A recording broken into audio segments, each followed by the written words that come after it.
Hello student, कैसे आप लोग। मैं मनीष आपका स्वागत करता हूं अपने यूट्यूब चैनल में जिसका नाम है मैथ्स विद मनीष। और आज के इस वीडियो में मैं क्लास 9th के पॉलिनोमियल चैप्टर से रिलेटेड कुछ क्वेश्चन से डीलिंग करेंगे, क्योंकि मुझे पर्सनली कुछ मैसेज आ रहा था कि सर आप जो है क्लास 9 पर वीडियो नहीं बना रहे हैं और एक ही वीडियो बनाया है। सो आज इस वीडियो में हम क्लास 9 से रिलेटेड पॉलिनोमियल टॉपिक पे वीडियो बनाएंगे और वीडियो बहुत ही जो है इंटरेस्टिंग होने वाली है। सो वीडियो के एंड तक बने रहिएगा और टॉपिक से रिलेटेड सारी स्टडी आप कैसे कर रहे हैं जरूर कमेंट करके बताइएगा। क्या आपको जो है कोई डाउट होता है, क्या आपको कैसे ऐसा कोई डाउट था जो इस वीडियो पे जो है इन्फॉर्मेटिव से आपको जो है डाउट्स क्लियर हो रहे हैं।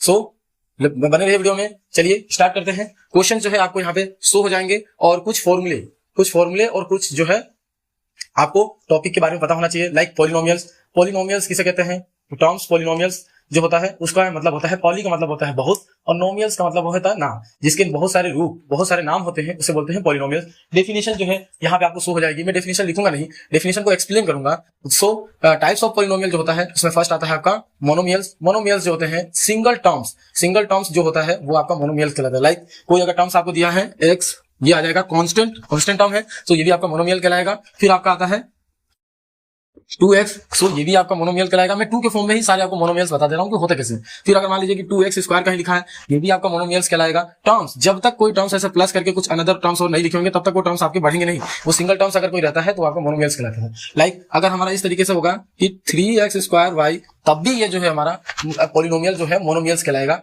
वो सिंगल टर्म्स है इसके अंदर, इस वजह से ये मोनोमियल्स कहलाएगा। मोनोमियल की डेफिनेशन आपको यहाँ पे दिख जाएगी। सो अब आते हैं नेक्स्ट हमारा बाइनोमियल जो होता है, बाइनोमियल का मतलब ये होता है कि ऐसा पॉलिनोमियल होना चाहिए जिसके पास दो टर्म्स होते हैं। लाइक अगर हमारा x प्लस 2 लिखा है, ये भी हमारा बाइनोमियल है। बाइनोमियल की डेफिनेशन जो है आपको सामने दिख भी जाएगी। सो और ये हमारा x प्लस 2 जो होता है ये हमारा बाइनोमियल टर्म्स होता है। फिर हमारा x स्क्वायर प्लस का 2 होगा तब भी ये बाइनोमियल टर्म्स होगा। 3x स्क्वायर प्लस 2 होगा तब भी ये बाइनोमियल टर्म्स कहलाएगा। यानी ऐसे टर्म्स होने चाहिए कि जिसमें एडिशन ऑपरेशन जो है माइनस प्लस के थ्रू दो अलग अलग जो है टर्म्स हमको गिवन होंगे, वो हमारे बाइनोमियल कहलाएंगे। लाइक अगर कुछ इस तरीके से लिखा है 3x square multiply by 2, this is not a binomial, because हमको पता है कि इसका मल्टीप्लिकेशन कराने पर कोई ना कोई एक टर्म आएगा जो मोनोमियल बन जाएगा। लाइक 6x स्क्वायर इस तरीके से बनेगा तो ये हमारा बाइनोमियल नहीं है, this is not a binomial. So इस तरीके से बहुत से बच्चों के स्टूडेंट जो है प्रॉब्लम आती है, वो बाइनोमियल के बारे में या मोनोमियल के बारे में जानते तो हैं लेकिन उसमें वो स्ट्रगल करते हैं, और ये जो छोटी छोटी जो प्रॉब्लम्स उनको दिक्कतें देती है आगे मैथ्स पढ़ने में। सो बने रहिए वीडियो के एंड तक। अगर ये वीडियो आपको इन्फॉर्मेटिव लगती है तो वीडियो को लाइक करिएगा, चैनल को सब्सक्राइब करना मत भूलिएगा। चलिए कुछ क्वेश्चन से हम डीलिंग करते हैं। सो अब हम जो है एनसीईआरटी के क्वेश्चन सॉल्व करेंगे और फिर जो है इसमें प्लेलिस्ट बनाएंगे एनसीईआरटी के क्वेश्चन से रिलेटेड। फिर उसके बाद जो है हम एनसीईआरटी एग्जाम्पलर के भी जो है क्वेश्चन सॉल्व करेंगे, और एग्जाम्पलर के क्वेश्चन सॉल्व करने के बाद तब जो है हम, अब अगर आपकी डिमांड रहेगी तो हम आर एस अग्रवाल और आर डी शर्मा दोनों में से कोई एक जो है क्लास 9 के लिए भी हम क्वेश्चन सॉल्व करेंगे, क्योंकि स्टडी इतनी मजबूत होनी चाहिए, हमारा जो है इरादा इतना मजबूत होना चाहिए कि कोई ये ना कहे कि जो है मैथ्स नहीं आता है। मैथ्स सीखेंगे मैजिक के साथ। चलिए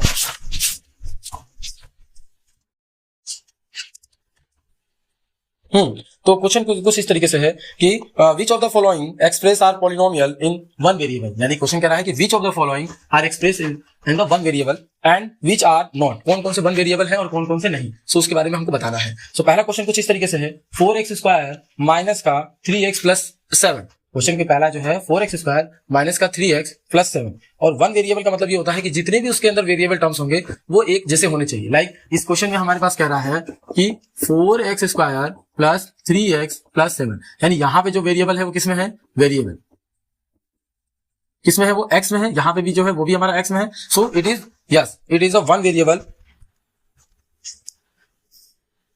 नेक्स्ट क्वेश्चन जो कह रहा है वो कह रहा है हमारे पास, नेक्स्ट क्वेश्चन जो है आपको यहाँ पे दिख भी जाएगा, y square plus √2।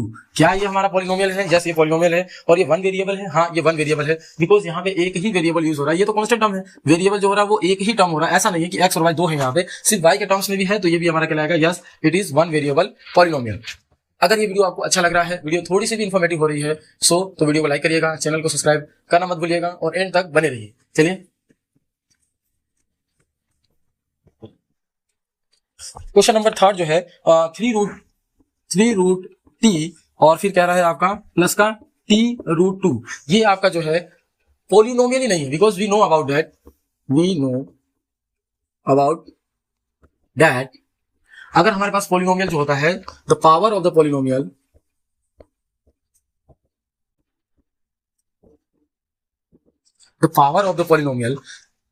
Is in whole number,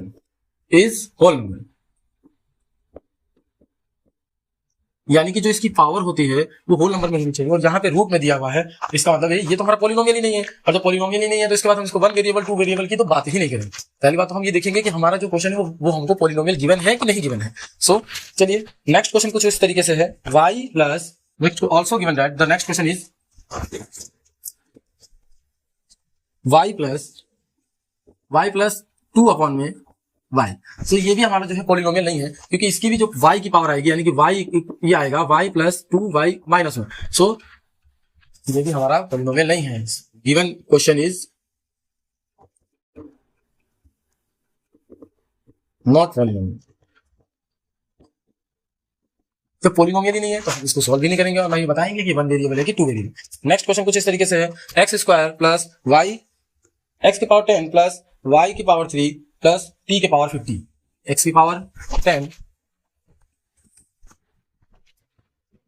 दिया हुआ है यहाँ पे x plus y plus z, और यहाँ पे दे रखा है एक्स की पावर 10 वाई की पावर 3 और जेड की पावर 50। सो इस तरीके से ये जो है क्वेश्चन कह रहा है कि सॉल्व करने के लिए t के पावर 50, z नहीं है t के power 50। So it is polynomial. Polynomial भी है, पावर्स भी इसके जो है होल नंबर के केस में है, but it is not in one variable. One variable नहीं है, ये सब कुछ है और वन वेरिएबल ही नहीं है। और जब वन वेरिएबल नहीं होगा सो हमारी इसमें हम देख रहे हैं कि जब ये वन वेरिएबल नहीं होगा तो हम इसको नहीं बता पाएंगे, क्योंकि हमारा क्वेश्चन कह रहा है कि वन वेरिएबल में होना चाहिए और ये वन वेरिएबल में नहीं है, लेकिन ये पॉलिनोमियल है in three variable. It is polynomial of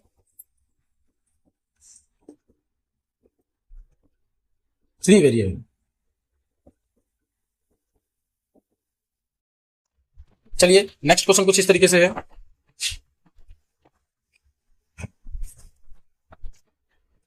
next question कह रहा है right the coefficient of X square. यहां पे भी आपको क्वेश्चन शो हो जाएगा, right the coefficient of X square in each case each of the following. कह रहा है कि पहला क्वेश्चन दिया है 2 plus x square plus x, और कह रहा है the coefficient of X square is, so the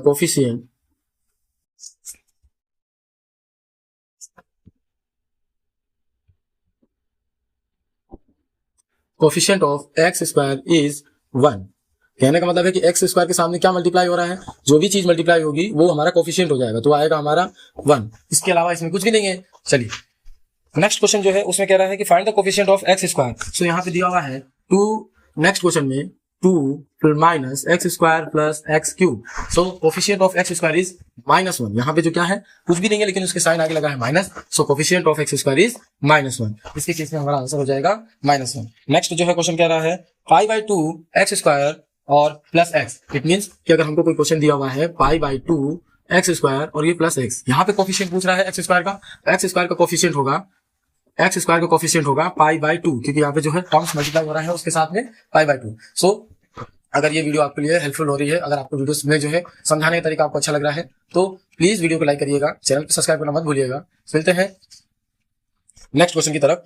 next question कुछ इस तरीके से है, √2x माइनस 1। अगर √2x माइनस 1 है और इसके लिए पूछ रहा है कि कोफिशिएंट ऑफ एक्स स्क्वायर, तो यहाँ पे तो एक्स स्क्वायर है ही नहीं, सब एक्स स्क्वायर ही नहीं रहेगा तो उसका कोफिशिएंट कहां से आएगा। जब एक्स स्क्वायर नहीं है, कोफिशिएंट नहीं है, इसका मतलब इसका कोफिशिएंट कुछ इस तरीके से था 0x²। अगर 0x² करेंगे तो वो टर्म्स ही नहीं रहेगा, सो एक्स स्क्वायर का कोफिशिएंट यहाँ पे हो जाएगा 0। चलिए नेक्स्ट क्वेश्चन क्या कह रहा है, नेक्स्ट क्वेश्चन जो कह रहा है कि ऐसा कोई एग्जाम्पल दीजिए जो है कि बाइनोमियल होना चाहिए और डिग्री 35 होना चाहिए, और एंड मोनोमियल होना चाहिए, डिग्री 100 होना चाहिए। चलिए कह रहा है यहाँ पे क्वेश्चन से आपको शो भी हो जाएगा, कह रहा है कि ऐसा कोई जो है हमारे पास क्वेश्चन बनाइए, एग्जांपल दीजिए कि बाइनोमियल होना चाहिए, बाइनोमियल टर्म्स होना चाहिए। तो बाइनोमियल का मतलब ये होता है कि जिसमें दो टर्म्स हो, तो हम अपनी तरह से मान लेते हैं कि 5x प्लस 3, ये तो हमारा बाइनोमियल बन गया, लेकिन कह रहा है कि उसकी पावर जो है 35 होना चाहिए। तो ये लीजिए, इसकी पावर मैंने 35 कर दी, तो ये बन चुका है बाइनोमियल के केस में। मोनोमियल के केस में बनाना है, मोनोमियल के केस में बनेगा, वो भी कह रहा है कि डिग्री 100। तो इसमें आपको कुछ भी ले लीजिए, अगर हम x के पावर 100 लिखेंगे ये भी सही है, या y के पावर 100 लिखेंगे, या z के पावर, कोई जिसका जो मन आता है वो लिख सकता है, z के पावर 100 कुछ भी, लेकिन कोई एक लिखना पड़ेगा। अगर आपने कोई टर्म लिया है तो कोई एक टर्म्स को आपको रिप्रेजेंट करना मोनोमियल। कोई कहे कि बाइनोमियल के केस में जब हमको पूछा गया था तो उसमें भी हम ले सकते हैं 7y के पावर 35 प्लस 3 y की पावर 10, इसमें मैक्सिमम 35 है, तो ये भी हो सकता है, यानी कि कोई ऐसा चाहे तो दोनों में वेरिएबल ले सकता है, किसी एक में ले सकता है, लेकिन मैक्सिमम जो होना चाहिए वो 35 होना चाहिए। तो इस तरीके से क्वेश्चन नंबर 3 जो है आपका सॉल्व हो जाएगा। चलिए क्वेश्चन नंबर 4 की तरफ बढ़ते हैं। क्वेश्चन नंबर 4 कह रहा है right the degree of each of the following. So question number 4 आपको यहाँ पे दिख भी जाएगा, डिग्री यहाँ पे जो आपको बतानी है, डिग्री कितनी है। क्वेश्चन कुछ इस तरीके से है 5x cube plus 4x square plus 7x। सो इस तरीके से हमको दिख रहा है कि ये जो है 3 टर्म्स है, यानी कि जो है ये ट्राइनोमियल जो है दिया हुआ है, यानी पॉलिनोमियल हमको दिया हुआ है। क्वेश्चन नंबर 3 पॉलिनोमियल दिया हुआ है और इसमें कह रहा है कि इसकी डिग्री बतानी है। सो इसके जितने भी जो है एडिशन या कुछ भी है उसमें से सबसे ज्यादा जो वेरिएबल होगा, taking highest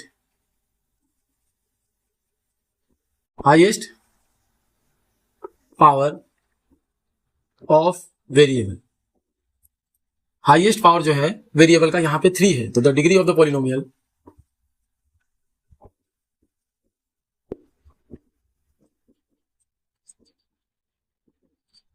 is 3।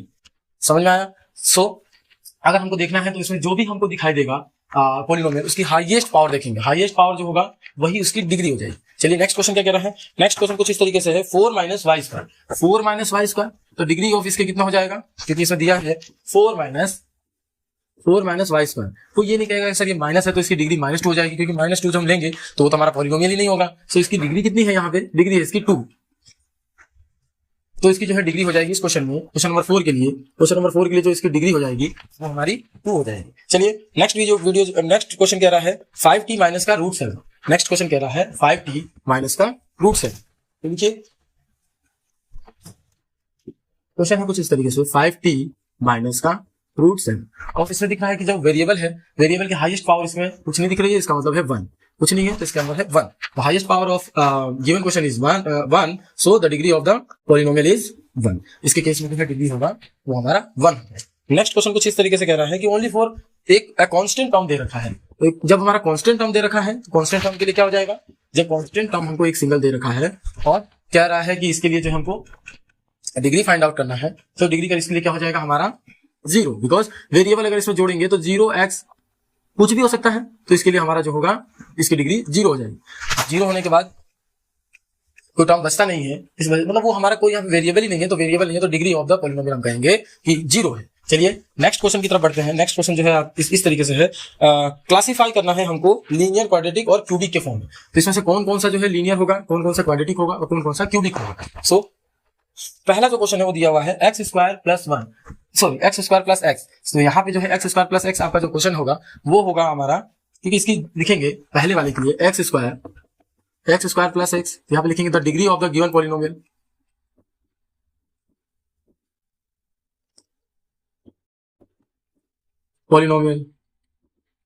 The degree of the given polynomial is 2, so it is quadratic polynomial,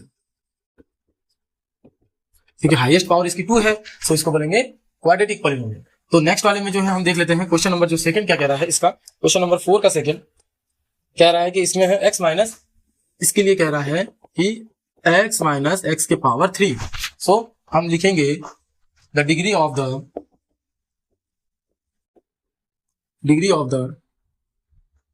given polynomial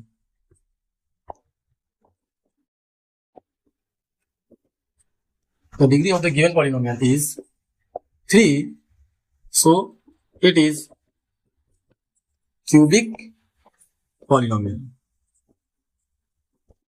इस तरीके से डिग्री देख के आप इजीली पॉलिनोमियल्स बता सकते हैं कि कौन सा पॉलिनोमियल होगा। ऐसे ही क्वेश्चन नंबर 3 जो होगा उसमें हाईएस्ट पावर जो है वाई स्क्वायर है, तो आप इजीली बता पाएंगे।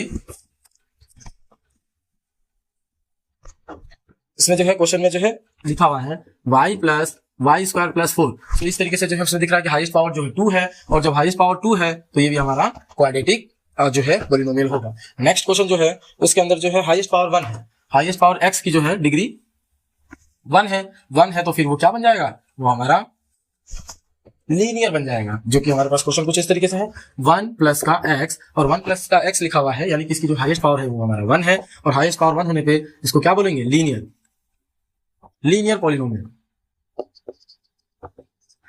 पॉलिनोमियल ये कहलाएगा। चलिए सो क्वेश्चन नंबर 5 जो है और वो भी हमारा लीनियर पॉलिनोमियल है बिकॉज उसकी जो वेरिएबल दे रखा है, वेरिएबल की पावर 1 है।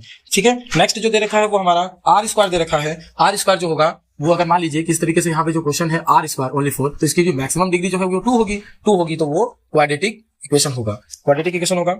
फिर उसके अगला जो दिया हुआ है वो हमको दे रखा है 7x क्यूब। 7x क्यूब में क्या होगा, उसकी मैक्सिमम पावर जो है वो 3 है। सो जब उसकी मैक्सिमम पावर 3 हो जाएगी तो वो हमारा क्यूबिक जो है इक्वेशन हो जाएगा। अगर ये वीडियो आपको हेल्पफुल लगी हो तो प्लीज चैनल को सब्सक्राइब कर दीजिएगा, वीडियो को लाइक करना मत भूलिएगा। मिलते हैं नेक्स्ट प्लेलिस्ट में, तब तक के लिए जय हिंद जय भारत।